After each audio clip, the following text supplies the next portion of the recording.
Continuando aqui, questão 2, sobre a formação de longas filas.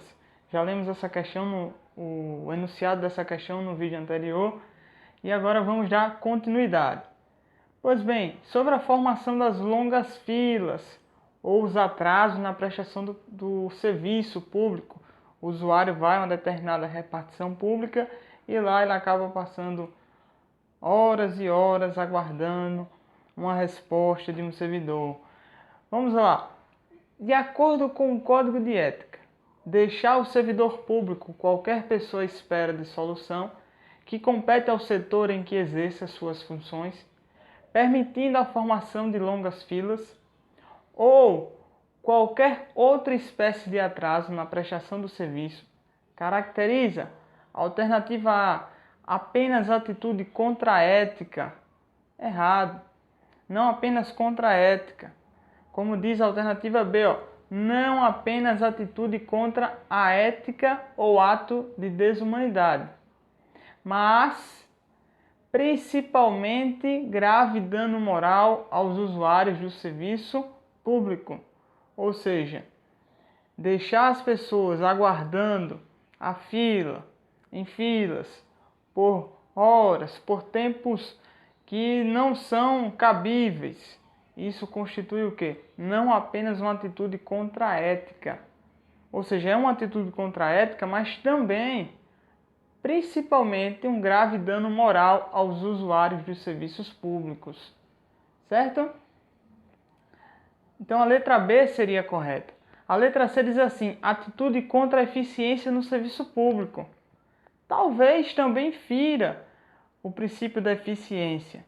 Que a eficiência fala de você utilizar meios adequados para que a administração ela consiga alcançar bons resultados nos seus serviços, nas suas prestações. Porém, como a gente falou no vídeo anterior, fique atento à lembrança do texto seco do código. Beleza? D. Desmoralização do serviço público, o que quase sempre conduz a desordem nas relações humanas. Essa é mais uma daquela que pega um trecho de outro inciso e joga, tirando ele do contexto. Certo? Alternativa errada. Porém, tenha muito cuidado, porque quando você lê isso aqui, vai ativar o quê? Um gatilho de memória, porque de fato você lê essa expressão no Código de Ética do IBGE. De fato você lê. Então vai ativar um gatilho, mas fique atento para ver se ele não está fora de contexto. Letra E não está certa, então é a letra B, beleza? Segundo letra B. Vamos prosseguir aqui. Olha aqui o inciso que especificamente estamos tratando, certo?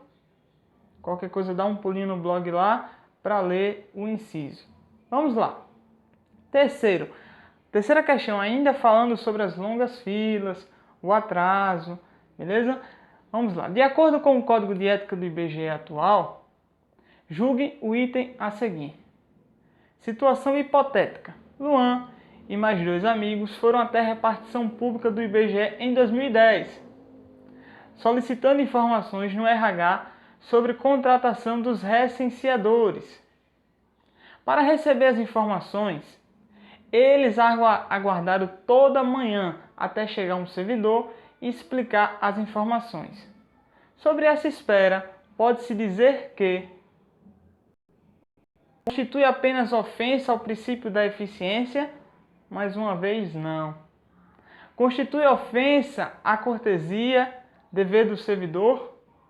Não. Letra C. Constitui principalmente grave dano moral aos usuários dos serviços públicos. Exatamente. É a mesma coisa da questão anterior. Grave dano moral aos usuários do serviço público. Ou seja, ela afronta a ética, como diz o inciso. Ela afronta a atitude, é uma atitude contra a ética, ou um ato de desumanidade, mas não apenas, porque ele diz, não apenas. Ela constitui também, dessa forma, grave dano moral aos usuários dos serviços públicos. Então, quando a questão falar, Vamos lá. De atraso na prestação dos serviços, formação de filas e por aí vai. 3 coisas importantes, 3 coisas. Vamos lá. Primeiro, constitui afronta à moral, ou melhor, à ética pública do servidor, certo? Mas não apenas. Por quê? Porque constitui também grave dano moral aos usuários dos serviços públicos. Beleza? Então, é afronta à ética, mas não apenas. Constitui também grave dano moral aos usuários do serviço público. E a terceira coisa, que ele também, como diz o inciso, é ato de desumanidade, certo? Não caracteriza apenas atitude contra a ética ou ato de desumanidade, mas principalmente grave dano moral aos usuários dos serviços públicos. Beleza? Afronta a ética e é ato de desumanidade, mas não apenas. Não caracteriza-se apenas desta forma, mas principalmente, grave também essa expressão, principalmente, grave dano moral aos usuários. Então, desses 3 que eu citei, um é principalmente, que é o dano moral aos usuários dos serviços públicos. Beleza? Vamos continuando essa playlist. JVC, saudações, um grande abraço.